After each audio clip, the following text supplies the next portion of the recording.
사람은 누구나 모든 사람이 채워지지 않는 인생의 갈증이 있습니다.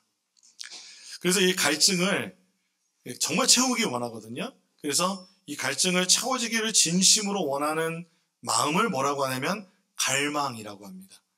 갈망이라고 하죠. 그래서 사람들은 각자의 방법으로 이 갈망을 표출합니다. 그래서 어떤 사람은 돈을 벌고, 어떤 사람은 돈을 벌어서 돈을 쓰고, 어떤 사람은 큰 명예를 얻고자 하고, 어떤 사람은 권력을 얻어서 사람들의 존경을 받고 사람들을 다스리기를 원하는 그런 여러 가지 방법으로 자신의 그 갈증을 채웁니다. 이 자본주의 사회에서 가장 그 갈증을 채우는 그 갈망을 해결하는 방법 중에 하나가 뭐냐면 소비입니다. 소비. 그래서 어떤 예배학자는 우리 백화점이나 우리 여기 근처에 있는 스타필드 같은 그런 곳을 뭐라고 하냐면 그런 곳을 현대의 자본주의의 성전이라고 합니다. 사람들이 그곳에서 안정감을 누리고, 그곳에서 나의 의미를 찾고, 그곳에서 나의 그 갈증들을 채우고 있습니다. 모든 게 다 되잖아요. 밥도 먹을 수 있고, 쇼핑도 할 수 있고, 모든 것을 다 할 수 있습니다. 그런데 예수를 믿는 우리는 무엇을 통해서 이 갈증을 채우냐면 예배를 통해서 이 갈증을 채웁니다. 이 갈망하는 마음으로, 우리가 그 갈증이 채워지기를 원하는 갈망하는 마음으로 예배에 참석합니다. 여러분의 그 갈증이 예배를 통해서 채워지고 계십니까? 아멘 하신 분도 있고 그렇지 않은 분도 계십니다. 우리는 이 갈증이 나에게 채워질 때 뭐라고 말합니까? 은혜 받았다라고 말합니다. 은혜 받았다라고 합니다. 그런데 생각해보면 여러분이 지금 대답을 조금 망설인 것처럼 내가 지금 예배 가운데 은혜를 받고 있는가 안 받고 있는가 잘 모를 때가 있습니다. 그리고 내가 은혜를 받는다라는 것이 어떤 것을 통해서 내가 은혜를 받는지 잘 모를 때가 많습니다. 그래서 사람마다 은혜를 받는다라고 하는 것은 굉장히 주관적인 기준이 있습니다. 사람마다 다 다릅니다. 예배와 문화라는 책에서 그 책 저자는 이렇게 말했습니다. 어떤 사람은 지정의, 어떤 사람은 굉장히 지적이고 이성적이고, 어떤 사람은 감성적이고, 어떤 사람은 의지적인 사람이 있다는 것입니다. 그러므로 사람은 각자 은혜 받는 포인트가 다 다릅니다. 여기 많은 분들이 앉아 계시잖아요. 여기 앉아 계신 분들이 각 사람마다 은혜 받는 포인트가 다 다릅니다. 그리고 선호하는 예배의 형식이나 예배의 방식도 다 다릅니다. 그래서 우리는 찬양으로 예배를 드리고 있습니다. 찬양으로 예배를 드리면 찬양과 경배로 예배를 드릴 때 감정적인 어떤 그런 은혜, 감동, 그리고 어떤 체험, 이것을 되게 중요하게 생각합니다. 그런데 우리는 우리 교회의 일부 예배는 어떻게 예배 드립니까? 예전적인 예배입니다. 그러면 모든 순서를 따라서 이렇게 정해진 대로 논리적으로 그 순서에 따라서 예배를 드립니다. 그래서 어떤 분들은 그 순서에 따라서 드리는 예배를 보다 찬양으로 예배를 드리는 것을 좋아하고, 어떤 분은 그 예전 예배를 좋아하기도 합니다. 그런데 우리 이 주관적인 이 주관적인 기준을 가지고는 우리는 이렇게 체험주의적 예배라고 제가 생각해 봤는데요. 예배에 대한, 그러니까 인간의 경험으로는 은혜라는 것이 객관화될 수 있는 기준인가 생각해 볼 필요가 있습니다. 그 객관화된 기준이 없기 때문에 우리가 때로는 주관적인 그 기준으로만 나가기 때문에 하나님께서 우리에게 주시는 풍성한 은혜를 경험하지 못하고 돌아갈 때도 있다는 것입니다. 예배 가운데. 특별히 제가 이제 찬양 사역을 오래 하다 보면 찬양 예배를 인도하는 팀들과 참석자들에게 듣는 말 중에 하나가 오늘 예배 진짜 좋았어. 또 반대로 오늘 예배 진짜 힘들었어 라는 말을 듣곤 합니다. 더 심한 경우에는 찬양 예배 사역자들 중에서는 이렇게도 생각합니다. 오늘 예배가 성공했어. 오늘 예배는 실패한 것 같아. 예배의 실패를 경험해 보셨습니까? 예배를 드리고 나서 실패감을 느끼는 겁니다. 예배를 드렸는데 내 마음이 채워지고 내가 은혜를 받기보다 내가 실패하였다라는 마음을 느낄 때가 있다는 겁니다. 왜 그럴까요? 우리가 가진 그 주관적인 기준, 때로는 감정적이고 영적인 기준으로 내 마음이 감동하여 눈물을 흘리고 내 몸이 떨리고 때로는 어떤 사람은 막 소름 끼치는 그런 하나님의 임재를 경험할 때 그게 있어야 은혜를 받았다고 생각하고, 어떤 사람은 목사님의 설교가 오늘 막 술술 나오고 막 은혜가 되고 기도하는 사람의 그 모든 기도의 내용과 그 모든 것이 논리적으로 잘 전개되고 내용의 그 단어 하나하나가 나에게 막 다가올 때 그것으로 은혜를 받는 사람이 있습니다. 또 어떤 사람은 찬양팀의 그 음악과 기술, 기능적인 프로페셔널함과 잘 맞는 것을 통해서 그게 느껴질 때 오늘 예배가 성공했다 라고 느낄 때가 있습니다. 제가 찬양사역을 오래 하다 보니까 이 음악적인 테크닉과 기능적인 프로페셔널함이 다 맞아떨어질 때 대부분 찬양팀을 하는 연주자들이나 싱어들은 그 예배를 성공했다고 생각합니다. 그런데 하나라도 틀리면 머리 쥐어뜯습니다. 그러면서 굉장히 그러니까 하나님의 풍성한 예배 가운데 우리가 예배를 섬기는 맨 앞에 있는 사람인데 예배의 은혜를 못 받을 때가 있는 거예요. 그것은 참 안타까운 일입니다. 그렇다면 이 모든 것들 안에서 우리는 어떤 기준을 가져가야 될까요? 사실 다윗은요, 이스라엘 다스릴 때 어떻게 했냐면 손의 공교함과 마음의 성실함으로 이스라엘을 다스렸다고 말합니다. 그 뭐냐면은 손의 공교함은 어떤 기술적인 탁월함을 말합니다. 근데 마음의 성실함은, 마음이 성실하다는 건 뭘까요? 그 영성을 말하는 것입니다. 하나님 앞에서, 그리고 사람들 앞에서 그 성품적으로 또 그런 영성들이 준비되어 있는 것. 어떤 사람은 막 그렇게 노래도 잘하고 악기도 연주 잘하는데 성실하지 않은 사람 있잖아요. 예배는 막 드렸는데 그 사람의 일주일의 삶은 하나님과 관계없는 삶을 산다면 그것은 균형이 무너진 것입니다. 그래서 다윗과 같이 신앙인의 삶에 있어서 놓쳐야 되지 않은 우리가 균형감이 공교함과 마음의 성실함일 것입니다. 그럼에도 불구하고 우리가 예배를 드리는 모든 사람들, 예배를 준비하고 예배 앞에 서는 모든 예배 위원들, 또 찬양팀, 찬양대, 또 설교자, 또 기도자뿐만 아니라 예배를 참석하는 모든 사람들에게, 그렇다면 오늘 예배가 성공과 실패를 넘어서서 우리의 그 주관적인 것을 넘어서서 하나님의 은혜를 경험하게 되는 그 비결이 무엇일까 제가 생각하고 고민해 보게 되었습니다.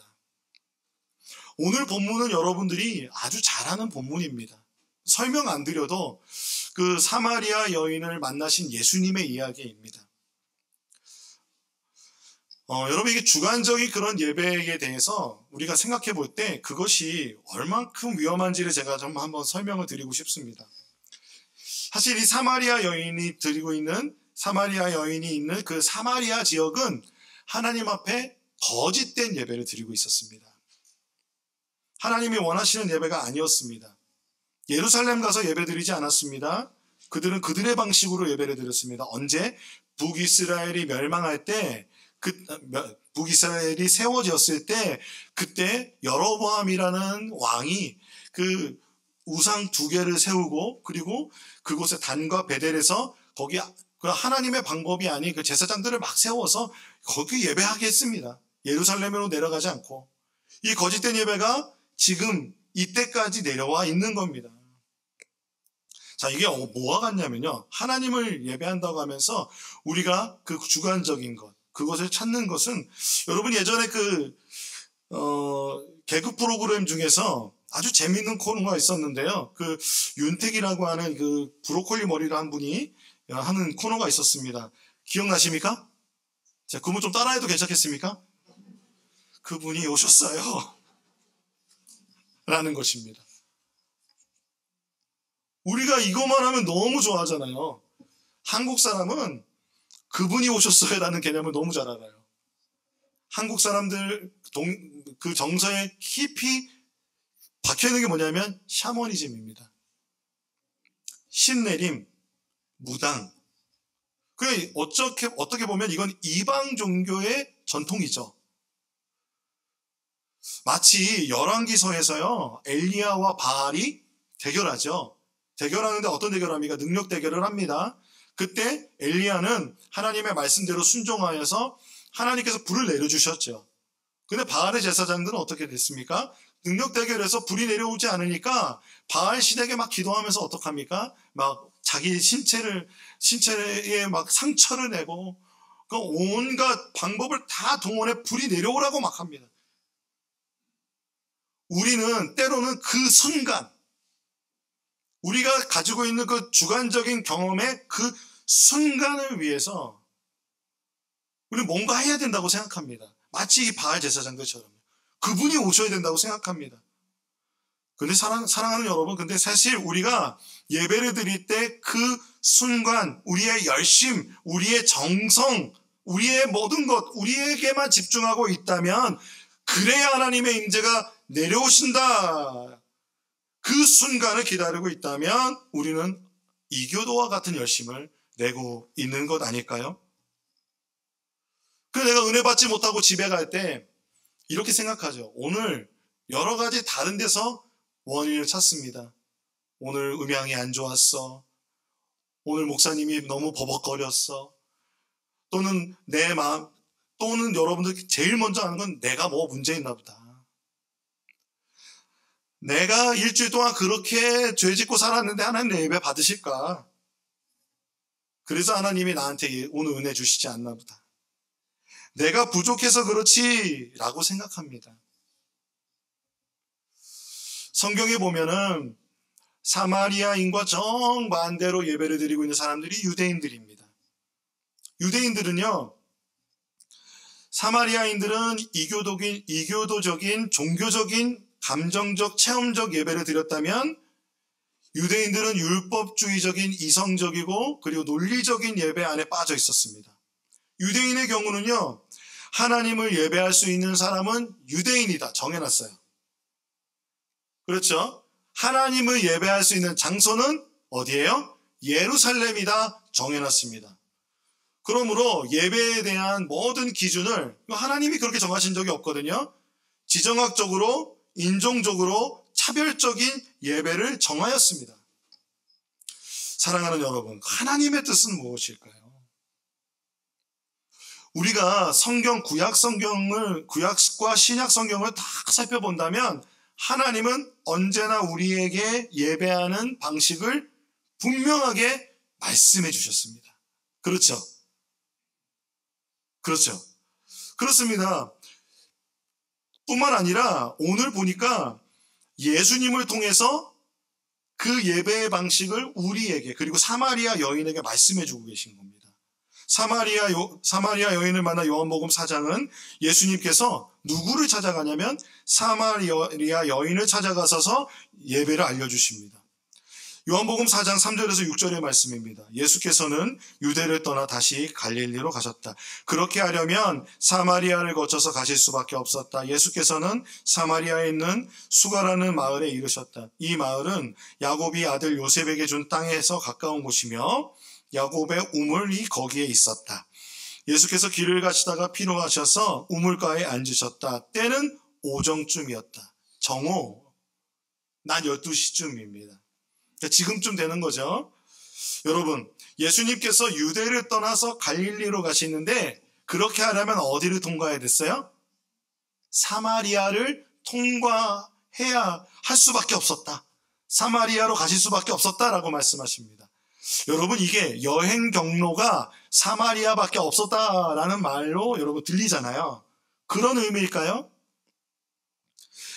우리가 생각해 보면 유대인들은 사마리아 사람들하고 절대로 상종하지 않았습니다. 요한복음 4장 9절에 보면 사마리아 여자가 이렇게 얘기합니다. 자신에게 물 달라고 하는 예수님에게 선생님은 유대 사람인데 어떻게 사마리아 여자인 나에게 물을 달라고 합니까? 유대 사람은 사마리아인과 상종하지 않았기 때문이다라고 말합니다. 우리가 앞서 말한 것처럼 북이스라엘은 하나님이 아닌 하나님께 예배드리는 방식이 거짓된 방식이었습니다. 그리고 그들은 혼혈족이 되었습니다. 누구를 통해서? 아수르를 통해서 혼혈 민족이 되었습니다. 순수 혈통이 아니고 예배도 무너진 그 사마리아 사람들을 유대 사람들은 원래 같은 혈족임에도 불구하고 그들을 뭐라고 여겼습니까? 이방인보다 못한 존재로 여겼습니다. 그렇기 때문에 그들은 절대로 사마리아 땅을 밟지 않습니다. 사마리아 땅을 밟고 여행을 하려면 어떻게 돼요? 사마리아 마을에 들어가서 음식도 얻어야 되고요. 사람들하고 만나야 되고요. 같이 밥도 먹어야 되잖아요. 사마리아 사람들하고 그러고 싶지 않아요. 그렇기 때문에 그들의 선택은 길이 오래 걸리더라도 요단강이나 다른 바닷가나 이렇게 돌아서 가는 것이 그들의 선택이었습니다. 그런데 예수님께서는 지금 그 길로 가야만 했다라고 말씀하세요. 그 길로 가실 수밖에 없었다. 그렇다면 예수님께서는 어떤 이유가 있으셨던 겁니다. 그 길밖에 없었던 이유는 무엇일까 생각해 보면 예수님께서는 이 사마리아 여인을 만나셔야 됐던 거 아닐까요? 유대를 떠나서 갈릴리로 가면서 사마리아로 가기까지 꽤 오랜 시간을 걸어야 했을 겁니다. 그리고 그 길은 굉장히 험난한 길입니다. 물도 잘 구할 수 없는 그런 길에 예수님께서 목이 마르시면서까지 그리고 그 정오라고 하는 땡볕에 지금 그곳에 도착하셔야만 했습니다. 왜요? 그 정오에 물을 기르러 오는 사마리아 여인에게 말을 걸어야 되거든요. 사마리아 여인과 오늘 대화를 하셔야 되거든요. 사랑하는 여러분, 많은 사람들은 유대인이라면 그 길을 걸어가지 않았습니다. 갈릴리 출신이 간혹 걸어가는 길이 있었지만 사실 강도의 위험도 있고 위험한 그 길에 주님께서는 그 영어 성경에 보니까 and he had to pass through라고 되어 있습니다. have to 용법 아시죠? 고등학교 때 제일 먼저 배우는 거 have to 용법. 반드시 뭐뭐 해야 하는 의무, 당위적인 것입니다. 예수님께서는 뭔가의 사명을 가지시고 그 땅을 가셨습니다. 그 땅에 지금 나와 있는 그 오정쯤에 나와 있는 정오에 나와 있는 여인은 어떤 여인입니까? 그리고 예수님께서 밟고 있는 그 사마리아 땅은 어떤 땅입니까? 유대인에게 차별받는 땅. 그 사마리아 안에서도 남편의 문제로 마음의 고통을 받았던 그 여인. 그래서 정오에 물들어 나오는 이 여인. 그러니까 예배에 있어서 차별받고 어려움을 겪어서 어디 예배드리러 갈 수도 없는 그 삶의 그 목마름과 갈증과 갈망이 있는 이 목마름이 채워지기를 원하는 그 갈망이 있는 그 여인을 예수님이 찾아가셨습니다. 예수님께서 이 예배에 대해서 말씀하실 때 그 사마리아 여인을 찾아가셨습니다. 그 이방인보다 못하게 여겨지는 사마리아 땅 가셨습니다. 헤롯 성전이 있는 예루살렘으로 가셔서 예배를 말씀하시지 않으셨습니다. 회당에서 말씀하지 않으셨습니다. 어디에서요? 가장 척박한 땅 사마리아 그 수가성 근처의 야곱 우물 곁에서 사마리아 여인을 만나셨습니다. 사랑하는 여러분, 로버트 웨버는요, 예배는 하나님과 그 백성과의 만남이라고 했습니다. 우리는 신앙생활하면서 너무도 당연하게 예배를 드리고 있고, 물론 우리는 코로나를 겪으면서 정말 그 어려운 그 예배의 시간을 보냈습니다. 그 전까지 우리는 예배에 있어서 불편한 것이 하나도 없었습니다. 대한민국에서 내가 예배를 드리러 나가지 않을 뿐이지 예배를 드릴 수 있는 곳은 너무나 많습니다. 그런데 사실 여러분 생각해 보십시오. 우리가 하나님 만날 수 있는 존재입니까? 사람이 어떻게 하나님을 만날 수 있습니까? 우리가 하나님이라는 존재를 어떻게 알 수 있습니까? 우리 인간이 하나님을 만날 자격도 없고, 그리고 하나님을 만날 수 있는 능력도 없습니다. 그리고 칼빈이라는 사람은 그래서 하나님 우리를 처음에 창조하실 때 하나님을 만나고 하나님과 그 예배하는 존재로 만드셨대요. 그것도 하나님 우리를 그렇게 만들어 주셨기 때문에 가능하지만, 우리가 아담의 그 죄로 인하여서 우리가 실낙원하였죠. 그래서 하나님과의 그 관계에서 멀어진 그 간극은 인간이 채울 수 있는 것이 아닙니다. 그렇기 때문에 칼빈은 예배하는 본능만 남아있기 때문에 예배하는 존재를 잊어버렸어요. 그렇기 때문에 엉뚱한 다른 이교도로 가서 다른 것들에서 그 갈증과 갈망을 해결하고 있다는 것입니다. 그렇다면 이 문제를 누가 잘 아시냐면 하나님이 아시는 거예요. 이 사람이, 우리라는 존재가 아무리 하나님 만나고 싶어도 닿을 수 있는 곳은 한계가 있는 것입니다. 우리가 알 수 있는 것 한계가 있습니다. 그렇기 때문에 하나님은 우리에게 성경에 보여주셨습니다. 아담에게도 에덴 동산에서 나갈 때 가죽옷을 지어 입히셨습니다. 그 수치를 가리셨습니다. 그래서 출애굽한 이스라엘 백성들에게도 하나님을 만날 수 있도록 이 죄의 문제를 해결하기 위하여 희생제사를 통하여 하나님께 예배할 수 있게 하셨습니다. 그리고 그 성막의 모양은 그 모든 재료와 모든 크기와 그 모든 하나하나까지 다 가르쳐 주셨습니다. 성전까지도 마찬가지입니다. 솔로몬의 성전도 하나님이 허락하셔서 만들 수 있었던 것이 성전입니다. 근데 여러분 보십시오. 사마리아인을 보십시오. 인간의 열심을 보십시오. 북이스라엘의 하나님과 뜻과 전혀 상관없이 만든 인간의 방법과 우상은 역사를 통해서 계속 이어져 나오고 있습니다. 그리고 유대인 보십시오. 그 하나님의 임재가 있는 그 성전에서 하나님의 방법을 잃어버리고 하나님의 마음은 열방에 있어서 내가 너희를 제사장 나라로 부른다고 하셨는데, 열방을 부르기보다는 자기들만 선민사상과 시온사상에 빠져서 나만 은혜 받으면 된다는 생각에 빠져 있었습니다. 하나님 마음은 어떠실까요? 하나님 마음은 어떠실까요? 예레미야서 2장 13절에 보면 참으로 나의 백성이 두 가지 악을 저질렀다. 하나는 생수의 근원인 나를 버린 것이고, 하나는 전혀 물이 고이지 않는 물이 새는 새 웅덩이를 파서 그것을 샘으로 삼은 것이다. 결국 우리는 생수의 근원인 하나님을 버리고 전혀 물이 고이지 않는 물이 새는 웅덩이를 파는 거예요. 그리고 그것이 내 샘물이다라고 여기는 겁니다.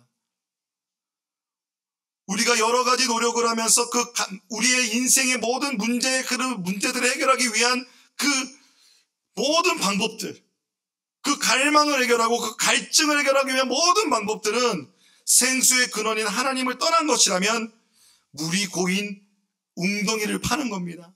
그리고 그것을 보고 이것이 나의 샘이다 라고 말하고 있는 것입니다. 사마리아는 그런 땅이었습니다. 그런 땅인데 예수 그리스도 하나님의 아들이 그 땅을 찾아가셨습니다. 예배의 자리에 찾아가셨습니다. 그러므로 여러분, 하나님은 우리의 예배에 무너진 곳에 찾아오신 분이십니다.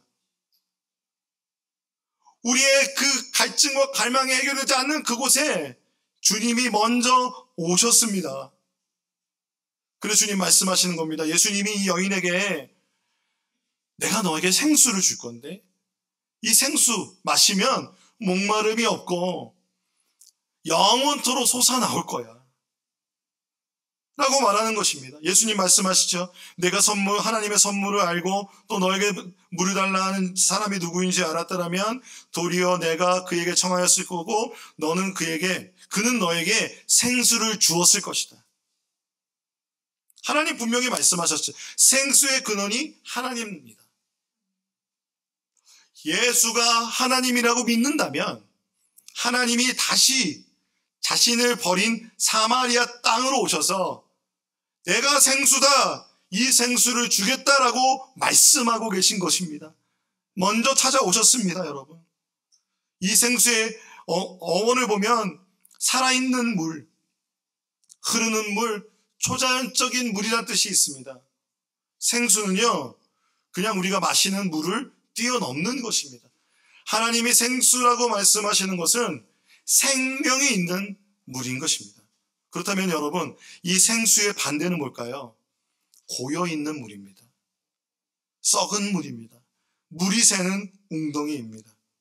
우리가 만약 예배에 승패를 말하고 우리가 체험주의에 빠지고 예배를 통하여 우리가 기복주의에 빠진 예배를 드린다면 우리는 이교도와 같이 고인물을 파고 있는 그 웅덩이를 샘으로 삼고 있는 그 예배를 드리고 있는 건 아닐까요? 사랑하는 여러분, 주님은 분명히 말씀하십니다. 이스라엘의 희망이 주님이십니다. 주님을 버리는 사람마다 수치를 당하고 주님에게서 떠나간 사람마다 생수의 근원이신 주님을 버리고 떠난 것이므로 그들은 땅바닥에 쓴 이름처럼 지워지고 맙니다 라고 예레미야는 경고하고 있습니다. 우리는 그 생수의 근원이 하나님이심을 회복해야 합니다. 여러분 믿으십니까? 이 생수는요, 조금 목을 축일 만큼의 은혜가 아니에요. 잠깐 목마름을 해결하는 정도의 것이 아니라 생명을 주는 물입니다. 생명을 주는 살아있는 물입니다. 더 이상 목마름이 없는 우리를 살리는 물입니다. 요한복음 4장에 보면 이 물을 마시는 사람마다 다시 목마를 것이다. 이 물은 뭡니까? 야곱의 우물입니다. 그러나 내가 주는 물, 생수, 예수님이 주시는 하나님이 주시는 생수를 마시는 자는 영원히 목마르지 아니할 것이다. 내가 주는 물, 생수는 그 사람 속에서 영생에 이르게 하는 샘물이 될 것이다. 할렐루야. 이 샘물을 우리가 가지고 있는 줄로 믿습니다. 여러분 이 샘물이 있으십니까? 왜 확신이 없으십니까? 여러분 확신 갖게 해드릴게요. 이 샘물처럼 될 뿐만 아니라 이 생수를 가진 사람은 이 생수에서 흐르는 물은 에스겔서 47장의 말씀처럼 성전의 미문에서 흐르는 물이 생수가 강이 된 것처럼 우리의 인생에서 흘러넘치는 생수의 강이 된다는 것입니다. 예수님 말씀하십니다. 큰 목소리로 목마른 사람은 다 나에게로 와서 마셔라. 나를 믿는 사람은 성경이 말한 바와 같이 그의 배에서 생수가 강물처럼 흘러나올 것이다. 사랑하는 성도 여러분, 예배는 바로 이 생수의 근원이신 하나님을 만나는 것입니다. 예배는 이미 하나님의 생수로 가득 차 있고 넘치는 곳인 줄로 믿습니다. 그렇다면 예배는 이 생수의 근원이 되시는 하나님을 만나서 그 생명으로 새롭게 되고 그 영생, 내가 받은 은혜를 다시 확인하고 그 생명으로 다시 체험받고 그 안으로 들어가는 것, 그 풍성한 예배를 경험하는 것, 그것이 예배입니다. 여러분 생수의 근원이 되시는 하나님을 만나기 위해서는 인간의 어떤 공력과 노력은 의미가 없습니다. 말씀드렸잖아요. 우리의 노력과 공력은 그 하나님의 영광에 다다를 수가 없습니다. 그래서 예수님께서는 이 여인에게, 그 마음 아픈 사연을 가지고 있는 여인에게 이 생명을 얻는 법, 이 넘치는 예배, 이 생수가 넘치는 이 은혜를 받는 그 비결 무엇이냐 주님 말씀해 주셨습니다. 요한복음 4장 23절 24절의 말씀을 함께 읽어보겠습니다. 시작. 참되게 예배를 드리는 사람들이 영과 진리로 아버지께 예배를 드릴 때가 온다. 지금이 바로 그때이다. 아버지께서는 이렇게 예배를 드리는 사람들을 찾으신다. 하나님은 영이시다. 그러므로 하나님께 예배를 드리는 사람은 영과 진리로 예배를 드려야 한다. 사마리아 여인에게 제시한 주님의 방법은 영과 진리입니다. 영과 진리를 우리는 그전에 이렇게 배웠습니다. 어떻게 배웠습니까? 열정을 다해라. 마음을 다해라. 그리고 진리는 뭡니까? 너의 마음의 태도를 새롭게 하고 맑은 정신으로 집중해서 예배해라. 우리는 이렇게 많이 배웠습니다. 근데 여러분 이렇게 해석하면은요, 결국 다시 인간의 노력과 힘으로 돌아갑니다. 결국 다시 인간의 노력과 힘으로 하나님을 만날 수 있다는 결론이 되는데, 여러분 저는 이걸 부정하고 싶지는 않습니다. 우리의 마음을 다해서, 우리의 열정을 다해서 하나님에 나아가야 합니다. 우리의 마음의 태도와 우리 모든 것에 집중해서 하나님 예배해야 되는 줄로 믿습니다. 할렐루야. 그러나 이 요한복음에서 말하고 있는 첫 번째 의미는 그게 아닙니다. 영이라는 것을 요한은 어떤 단어를 썼냐면 푸뉴마라는 단어를 썼습니다. 이 푸뉴마라는 단어는 성령을 의미합니다. 영을 의미하지만 더 깊이는 성령을 의미합니다. 만약 마음의 태도를 강조하고 싶었다면 예수님께서 카르디아라나 아니면 푸시케라는 단어는 다른 단어를 썼을 겁니다. 그리고 여러분 진리라는 단어는 요한복음 안에서는요, 이 진리는 누구를 의미합니까? 로고스, 태초에 말씀이 계십니다. 이 진리는 예수 그리스도를 의미합니다. 하나님의 그 말씀을 계시하시는 계시자, 그 말씀 자체이신 예수 그리스도를 의미합니다. 그러므로 예배는, 영과 진리라는 것은 성령과 예수 그리스도 안에서, 하나님 안에서 드려야 되는 것입니다. 하나님을 바라보고 드려야 되는 것입니다. 이것이 참된 예배입니다. 왜 그래야 될까요? 왜 그래야 될까요? 예배가 하나님과의 만남인데, 이 만남을 위해서 하나님께서 이 간극, 이 골짜기와 같은 그 간극을 하나님이 메우셨습니다. 어떻게 해요? 우리가 하나님을 만날 수 있도록 그 죄의 문제를 십자가로 대속하여 주셨습니다. 그리하여서 우리에게 무엇을 주셨습니까? 부활의 생명을 주셨습니다. 나아가서 우리에게 누구를 주셨습니까? 주의 성령을 보내주셨습니다. 내주하시는 성령을 보내주셨습니다. 그리하여 주님은 우리에게 하나님을 만날 수 있는 길을 열어주셨습니다. 할렐루야. 히브리서 말씀해 보면요, 그리스도께서 죄를 사하시려고 단 한 번의 영원히 유효한 제사를 드리셨다고 말합니다. 주님께서 단 한 번의 번제와 화목제를 완전히 드리셔서 이제 우리가 하나님과 화해되게 하셨습니다. 그러므로 우리는 하나님의 자녀로 주님을 예배하는 데 어떠한 걸림돌도 없는 줄로 믿습니다. 그래서 이 히브리서에 보면은요, 예수님이 지금 어디 계시다고 하냐면 하늘의 성소에 계시대요. 그 다음에 이 하늘의 성소에 계신데 우리가 예배를 드리면 이 하늘의 성소로 우리가 초청을 받아요. 그래서 히브리서 말씀에 보면 형제자매 여러분, 우리는 예수의 피를 힘입어 담대하게 지성소로 들어가게 되었습니다. 이 지성소는 하늘의 성소를 말합니다. 예수께서는 휘장을 뚫고 우리에게 새로운 살 길을 열어주셨습니다. 그런데 그 휘장은 곧 그의 육체입니다. 그리고 우리에게는 하나님의 집을 다스리는 위대한 제사장 예수 그리스도가 계십니다. 할렐루야. 그러므로 여러분 22절부터 같이 읽어보겠습니다. 그러니 우리는 확고한 믿음을 가지고 참된 마음으로 하나님께 나아갑시다. 우리는 마음에다 예수의 피를 뿌려서 죄책감에서 벗어나고 맑은 물로 몸을 깨끗이 씻었습니다. 또 우리에게 약속하신 분은 신실하시니 우리는 흔들리지 말고 우리가 고백하는 그 소망을 굳게 지킵시다. 그리고 서로 마음을 써서 사랑과 선한 일을 격려하도록 합시다. 어떤 사람들의 습관처럼 우리는 모이기를 그만하지 말고 서로 격려하여 그날이 가까워 오는 것을 볼수록 더욱 힘써 모입시다. 사랑하는 성도 여러분, 마스크가 해제되고 이제 코로나가 엔데믹으로 접어드는 이 상황에서 우리가 회복해야 되는 것은 저는 현장 예배라고 믿습니다.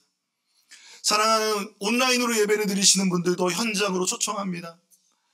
여러분, 이제 익숙했던 온라인의 예배, 그것을 넘어서서 이제 다시 현장으로 오시기를 초청드리고 싶습니다. 왜요? 우리가 나의 삶의 자리를 떠나서 성전으로 오는 그것 자체가 우리에게 하나님의 보좌로 나아가는 우리의 어떤 실제적인 믿음의 행동이 되는 것입니다. 여러분 믿으십니까? 물론 온라인에서도 우리 그렇게 할 수 있습니다. 그러나 나의 삶의 자리를 떠나서 내가 예배의 자리로 나오는 이 하나의 행동이 굉장히 의미가 있습니다. 우리는 그 의미에 대해서 이제 회복해야 될 줄로 믿습니다. 저는 여러분 현장 예배에 대해서 여러분이 오해가 없으시길 바랍니다. 저는 하나님께서 시간과 장소를 초월하여 어디서나 임재하실 수 있는 분인 줄로 믿습니다. 그러나 우리 교회로서 우리가 함께 교회로 하나님 앞에 이렇게 모일 때에는 어떤 의미가 있냐면 종말론적인 의미가 있습니다. 주님이 우리를 부르실 때 우리가 다시 주님 앞에 나아갈 것입니다. 교회가 주일의 현장에 모이는 것은 주님이 우리를 부르신 부르심에 우리가 그것을 예행 연습하는 것입니다. 그래서 칼바르트라는 사람은 이 모이고 흩어짐을 통해서 교회의 존재가 확실하게 된다고 말합니다. 어찌 보면 우리는 지금의 시대, 지금의 상황에서는 이것을 회복해야 되는 것 아닐까요? 우린 예수의 피를 힘입어 더욱 힘써 모여야 될 줄로 믿습니다. 그렇다면 우리의 믿음은 무엇입니까? 하나님께서 이미 베풀어 주신 그 풍성함 가운데 우리가 초청 가운데 하나님 앞에 나아가는 것입니다. 그리할 때에 하나님께서 우리에게 그 풍성하고 넘치는 예배를 부어주실 줄로 믿습니다. 그러면 여러분 여기 오신 그 여러분들을 주님의 이름으로 환영합니다. 그런데 그때에 우리에게 그 하늘의 예배, 예수님 계신 하늘의 예배, 하나님 지금도 영광 받으시는 그 하늘의 성소의 예배를 경험하게 하시는 분이 누구냐면 성령님이십니다. 요한복음 7장 9절에 보면요, 그 배에서 생수의 강이 흘러나리라 말할 때 그것이 생수는 성령을 가리킨다고 말합니다. 예수께서 영광을 받으실 때 십자가의 사건 이후에 성령이 우리 가운데 임하셨습니다. 성령이 우리 안에 내주하심으로 말미암아서 우리는 우리 안에 주님의 거룩한 지성소와 하늘의 성소가 연결되는 신비 가운데 우리는 그 믿음으로 그 가운데 그 신비를 경험하게 되는 줄로 믿습니다. 그래서 여러분, 성령이 오셔서 탄생한 교회는 제일 먼저 한 것이 무엇이냐면 함께 모이기를 힘쓰고 예배한 것입니다. 어떤 분은요, 이 영과 진리라는 단어가 만약에 영과 진리라는 두 단어가 아니라 이 영과 진리라는 것이 함께 한 단어의 역할을 하고 있다라고 말합니다. 한 단어의 역할을 할 때는 진리의 영이라고 말하는 것입니다. 더 깊이 나간다면 지금의 우리의 시대에 예배를 드리도록 우리에게 도움을 주시는 분은 누구냐면 성령님이십니다. 성령 하나님이십니다. 이 성령 하나님 우리 안에 내주해 계십니다. 여러분 믿으십니까? 그 하나님께서 우리와 동행하시며 이곳으로 이끌어 주셨습니다. 여러분 믿으십니까? 그 성령께서, 그 진리의 영께서 우리에게 하나님의 말씀을 가르쳐 주십니다. 우리가 찬양할 수 있도록 새 힘을 주십니다. 그리고 주님께서는 우리를 하나님 보좌에 연결시켜 주시고 그래서 하나님의 임재를 경험하게 하시는 분이 성령 하나님이십니다. 그러므로 여러분, 우리가 예배를 드릴 때 단 하나의 기도, 성령님 나를 도와주시옵소서. 성령님 오시옵소서. 성령님 나의 마음을 감동하게 하여 주옵소서. 기도하는 우리가 되길 바랍니다. 이런 성령의 감동을 받을 때 우리가 어떤 일이 일어나냐면 요한계시록 4장 1절에서 2절에 보니까 그 뒤에 내가 보니 하늘에 문이 하나 열려 있습니다. 그리고 전에 내가 들은 그 음성, 나팔 소리와 같이 나에게 들리는 그 음성이 나팔 소리와 같이 들리는 음성입니다. 이리로 올라오너라. 이 뒤에 일어나야 할 일들을 너에게 보여주겠다라고 하면서 뭔가 보여주십니다. 그때 2절에 요한은 나는 곧 성령에 사로잡히게 되었습니다. 그런데 그 사로잡히자마자 하늘에 보좌가 하나 열려있고 그 보좌에 한 분이 앉아 계셨습니다 라고 말하며 4장과 5장에 걸쳐서 하늘의 예배의 모습을 생생하게 요한이 봅니다. 그것이 요한계시록입니다. 지금도 하늘 보좌 위에서 일어나고 있는 그 예배를 여러분 궁금하시다면 요한복음 4장과 5장을 보십시오. 우리는 그 예배에 참여하고 있는 것입니다. 이곳은 하나님의 지성소입니다. 하나님의 성소인 줄로 믿습니다. 할렐루야. 우리는 이 사마리아 여인과 같이 정말 목마릅니다. 갈망합니다. 하나님 없이 막 살아가다가 우리의 삶의 안개를 겪습니다. 그런데 여러분, 우리에게 열려있는 하늘의 문이 있습니다.